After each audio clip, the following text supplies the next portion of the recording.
ஈஸியாக ரொம்ப குயிக்காக பண்ணுற இட்லி ப்ரீமிக்ஸ் வச்சு நம்ம இந்த இட்லி பண்ணியிருக்கோம். இந்த இட்லி ப்ரீமிக்ஸ் வச்சு பண்ண இட்லி அழகாக எடுக்க வருது, சாஃப்டாக இருக்குது வருங்க. அவ்வளோதான். ஹாய், ஹலோ, வணக்கம், வெல்கம் டு புவன் ஆஸ்கேவனம். இன்னைக்கு ஒரு இன்ட்ரெஸ்டிங்கான ப்ரீமிக்ஸ் தான். ஏன்னா நம்ம வீடியோ எல்லாமே இன்ட்ரெஸ்டிங்காக தான் இருக்கும். அதனால தான் ஆரம்பிக்கும் போது இன்ட்ரெஸ்டிங் ப்ரீமிக்ஸ் அப்படின்னு சொல்கிறேன். ஸோ இன்னைக்கு என்ன அப்படின்னா இட்லி ப்ரீமிக்ஸ். இட்லி உடம்புக்கு ரொம்பவே நல்லது, எல்லாருக்கும் தெரியும். இன்டர்நேஷனல் லெவல்லையே அந்த இட்லியை ரெக்கக்னைஸ் பண்ணியிருக்காங்க சேஃபஸ்ட் ஃபுட் அப்படின்னு சொல்லிட்டு. ஸோ அதெல்லாம் விடுங்க, பரவாயில்ல. இது என்ன அப்படின்னா, இப்போ வெளியூரில் தங்கி படிக்கிற பசங்களுக்கோ அல்லது வெளியூரில் தங்கி படிக்கிற ஸ்டூடெண்ட்ஸுக்கோ இந்த ப்ரீமிக்ஸ் எல்லாமே ரொம்ப யூஸ்ஃபுல்லாக இருக்கும். அதே மாதிரி கொஞ்சம் பிஸி மாம்ஸ் அப்படிம்பாங்க, சின்ன குழந்தைங்களை வச்சுட்டு இருக்கிறவங்க, அடிக்கடி மாவு அரைச்சி பண்ணுறதுக்கு கஷ்டப்படுறவங்க, அவங்களுக்கெல்லாம் இந்த மாதிரி ஒரு ப்ரீமிக்ஸ் பண்ணி வச்சுட்டா ஒரு அவசரத்துக்கு நல்லாவே யூஸ் ஆகும். இப்போ ரெகுலராக நம்ம அரைச்சி பண்ணுறோம் அப்படிங்கிறது வேற, அதோட டேஸ்ட்டும் வேறு தான். நம்ம ஊற வச்சு அரைச்சி அதை புளிக்க வைக்கிறது வேற. பட் இந்த மாதிரி ரெடிமிக்ஸ் பவுடர் பண்ணி பண்ணுறது கொஞ்சம் வேறு டேஸ்ட்டு, வேறு ரேஷியோ தான் வரும் அந்த மாதிரி. ஸோ அந்த மாதிரி ஒரு இன்ட்ரெஸ்டிங்கான ஒரு இட்லி ப்ரீமிக்ஸ் அதை எப்படி பண்ணலாம் அப்படிங்கிறத இந்த வீடியோவில் நம்ம பார்க்கலாம். இப்போ இந்த இட்லி ப்ரீமிக்ஸ் பார்க்கறதுக்கு முன்னாடி ஒரு சின்ன கறி, அது ரொம்ப நாளாச்சு எல்லாம் கழிச்சு. அதனால பாம்பேக்கும் குவாலியருக்கும் சண்டை வந்தது அப்படின்னா யார் ஜெயிப்பா? இதுக்கு ஆன்சர் நான் இந்த ப்ரீமிக்ஸ் பண்ணி முடிச்சதுக்கு அப்புறமா உங்களுக்கு நான் சொல்றேன். முன்னாடியே தெரிஞ்சிருச்சு அப்படின்னா நீங்க டக்குனு கமெண்ட்ஸ் போடுங்க, அதையும் நான் படிச்சு பார்க்க ரொம்ப ஜாலியா இருக்கும். இப்போ இதுக்கு ஆன்சர் நான் ப்ரீமிக்ஸ் பண்ணி முடிச்சோன்னு உங்களுக்கு நான் சொல்றேன். இதில் நான் கொஞ்சம் அவல் போட்டு நான் இதை பண்றேன். ஏன்னா இது நம்ம யூஸ்வலா நான் இட்லி கரைக்கும் போது அவல் போடுறது கிடையாது. இது ப்ரீமிக்ஸ் அப்படிங்கிற போது கொஞ்சம் சாஃப்ட் கொடுக்கணும். நம்ம இப்போ பவுடர் ஃபார்ம்ல தான் எல்லாத்தையும் வச்சுட்டு இருக்கோம், ஊற வச்சு நம்ம அரைக்கல. அப்படிங்கிற போது இன்னும் கொஞ்சம் நல்லா ஒரு டேஸ்ட் கொடுக்கும், கொஞ்சம் ஃப்ளஃபியாக இருக்குங்கிறதுனால கொஞ்சமாக அவல் நான் சேர்த்துருக்கேன். அது ஒரு வித்தியாசம் இருக்குது இதில். ஸோ வீடியோ நீங்கள் ஸ்கிப் பண்ணாமல் பாருங்கள். அப்போ தான் நம்ம என்ன போட்டிருக்கோம், என்ன பண்ணுறோம், அதே மாதிரி இதில் என்னென்ன டிப்ஸ் நான் பண்ணும்போதே சொல்கிறேன் அப்படிங்கிறதெல்லாம் உங்களுக்கு புரியும். இந்த இட்லி இப்போ இந்த இட்லி ப்ரீமிக்ஸ் பண்ணுறதுக்கு இந்த ரவை இட்லி ரவை மட்டும் நான் கடையில் வாங்கியிருக்கேன், நான் வீட்டில் பண்ணலை. சப்போஸ் நம்ம இது கூட நம்ம களைஞ்சி உணர்த்தி நம்ம மிக்சியிலே கூட அரைக்கலாம். இன்றைக்கி நான் கடையில் வாங்கின ரவை தான் நான் யூஸ் பண்ண போகிறேன். இந்த இட்லி ரவை இதுக்கு கொஞ்சம் அவல், அப்புறம் உளுத்தம்பருப்பு. இந்த உளுத்தம்பருப்பு மாவு மட்டும் நம்ம வீட்லேயே அரைச்சிக்கலாம். அது என்ன ரேஷியோவில் எப்படி பண்ணலாம் அப்படிங்கிறது நான் இந்த வீடியோவில் சொல்கிறேன். நம்ம என்ன பண்ணணும்னா, முதல்ல உளுந்து மாவு ரெடி பண்ணிட்டு அதுக்கு தகுந்த மாதிரி நம்ம இட்லி ரவையை சேர்த்துக்கலாம். முதல்ல உளுந்து மாவை இது வறுத்துட்டு அரைச்சி பொடி பண்ணிக்கலாம். வறுக்கிறது எதுக்குன்னா, கொஞ்சம் ஏதாவது ஒரு மாய்ச்சர் இருந்ததுன்னா கஷ்டங்கிறதுனால நம்ம இதை வறுத்துட்டு அதுக்கப்புறம் நம்ம பொடி பண்ணி பண்ணலாம். இப்போ இந்த ப்ரீமிக்ஸ்க்கு உளுந்து கணக்கு கிடையாது. நம்ம பொடி பண்ணதுக்கு அப்புறமா எவ்வளோ இருக்கோ அதை வச்சு தான் நம்ம இட்லி ரவையை மிக்ஸ் பண்ண போகிறோம். அதனால முதல்ல உளுந்தை சும்மா ஒரு ரேண்டமாக நான் ஒரு கப், இப்போ இந்த உளுந்து நான் ரேண்டமாக எடுத்திருக்கேன். சப்போஸ் இந்த உளுந்தை நம்ம வறுத்து அரைச்சிட்டு பொடி பண்ணிவிட்டு அது எவ்வளோ இருக்கோ அதை பார்த்துட்டு அதுக்கு தகுந்த மாதிரி நம்ம இட்லி ரவையை நம்ம மிக்ஸ் பண்ணலாம், அதான் கணக்கு. இப்போ இந்த அவல் போடுறதும் அப்படிதான். இந்த உளுந்து மாவு எவ்வளோ இருக்கோ அதுலேருந்து ஒரு அரை பங்கு அவல் பொடி பண்ணால் போகிறோம். அதே நம்ம எப்படி பண்ணலான்னு பார்க்கலாம். இந்த உளுந்தை ஒரு 3லேருந்து ஒரு 4 நிமிஷம் வறுத்துட்டா போதும், ரொம்ப சவக்க வேண்டாம்.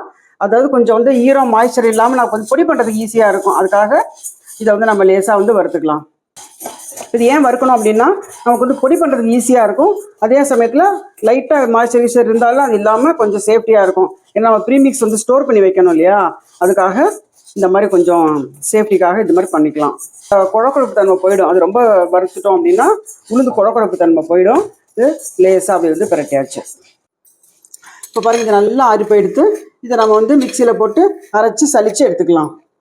இப்போ இதை அரைச்சின்னு வந்துடலாம். இப்போ இதை ஒரு தடவை அரைச்சிருக்கேன்.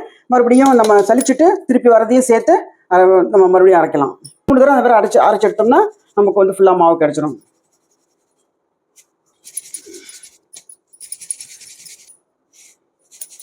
ஓரளவுக்கு சலிச்சாச்சு. திரும்பவும் போட்டு நம்ம இன்னொரு தடவை அரைச்சி எடுத்துக்கலாம்.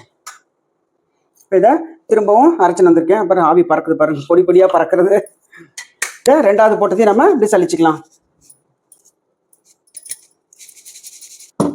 நம்ம சலிச்சு எடுத்துக்கலாம்.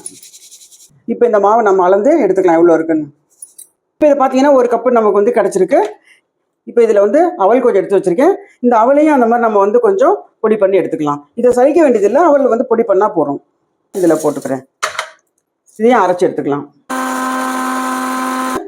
பாருங்க, இது கொஞ்சம் இந்த பதத்தில் இருக்கு போகிறோம். நம்ம அந்த அரிசி ரவை போட போகிறோம் இல்லையா, அந்த பதத்தில் இருக்கு இது போகிறோம். இதில் அளந்து ஒரு கப் உளுந்து மாவுக்கு இது ஒரு அரை கப் அளவுக்கு அவல் போகிறோம். இப்போ இந்த மாதிரி ஒரு அகலமான பாத்திரத்தில் வச்சாதான் நம்ம எல்லாத்தையும் கலக்கிறதுக்கு ஈஸியாக இருக்கும். இது உளுந்து மாவு, பார்த்தீங்கன்னா அந்த அவல் மாவு நம்ம இந்த இட்லி ரவையை சேர்த்துக்கலாம்.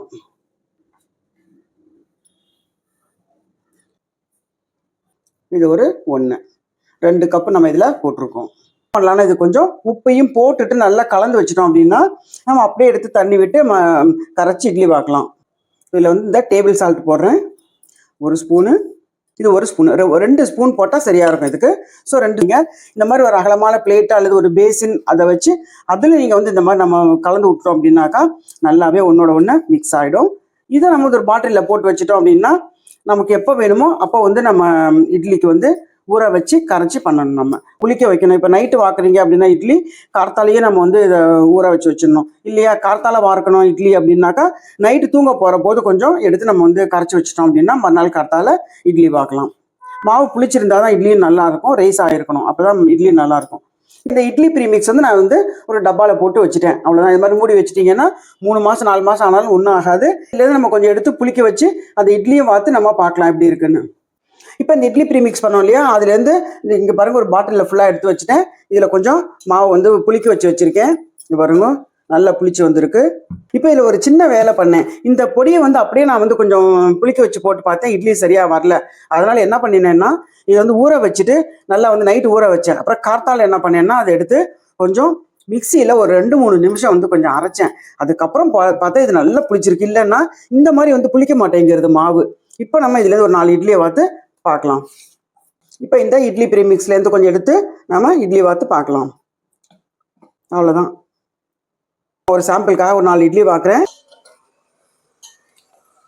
இப்போ இதை மூடி வச்சுட்டு ஆஸ் யூஷுவல் இட்லி வெந்ததுக்கப்புறம் நம்ம திறந்து பார்க்கலாம். இட்லி வெந்துட்டுருக்கு, திறந்து பார்க்கலாம். சூப்பர், வெந்துடுது. இப்போ இந்த இட்லி ப்ரீமிக்ஸ் வச்சு பண்ண இட்லி ரெடியாக எடுத்து பாருங்க. ரொம்ப நல்லா வந்துருக்கு பாருங்க. பாருங்க அழகாக எடுக்க வருது, சாஃப்டாக இருக்குது பாருங்க, செமையாக இருக்குது பாருங்க. கொஞ்சம் கூட ஒட்டல, மாவு நல்லா அழகாக வருது பாருங்க. சூப்பர். இந்த இட்லி ப்ரீமிக்ஸ் வீடியோ உங்களுக்கு ரொம்பவே பிடிச்சிருக்குன்னு நினைக்கிறேன். நீங்களும் பண்ணி பாருங்க. உங்களோட ஃப்ரெண்ட்ஸ் ரிலேட்டிவ்ஸ்க்கு நீங்கள் அவசியம் இதை ஷேர் பண்ணுங்க. இப்போ இந்த இட்லி ப்ரீமிக்ஸில் வச்சு பண்ண இட்லி இது ரொம்ப நல்லா வந்துருக்கு பாருங்க, சூப்பராக இருக்குது. ஒரு தேங்காய் சட்னியும் கொஞ்சம் பூசணிக்காய் சாம்பாரும் ரெடியாக இருக்குது சாப்பிட்றதுக்கு. செம்மையாக இருக்குது பாருங்க.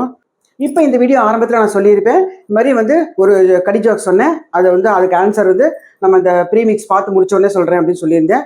அதுக்குள்ளே நீங்களும் யூகிச்சிட்டு இருப்பீங்கன்னு நினைக்கிறேன். அது என்ன அப்படின்னா, பாம்பேக்கும் குவாலியருக்கும் சண்டை வந்தால் யார் ஜெயிப்பாங்க அப்படிங்கிறதான். சந்தேகமே இல்லாமல் குவாலியர் தான் ஜெயிக்கும் கேட்டால், குவாலியர் ஷூட்டிங், பாம்பே டையிங். இது எப்படி இருக்கு? இதெல்லாம் ரொம்ப பழைய காலத்து ஜோக்கு, ரொம்ப வருஷத்துக்கு முன்னாடி உள்ள ஜோக் இது. இந்த ஜோக் உங்களுக்கு ரொம்ப பிடிச்சிருக்குன்னு நினைக்கிறேன். நீங்கள் வந்து உங்கள் ஃப்ரெண்ட்ஸுக்கு ரிலேட்டிவ்ஸ்க்கு எல்லாருக்கும் நீங்கள் இதை ஷேர் பண்ணுங்க.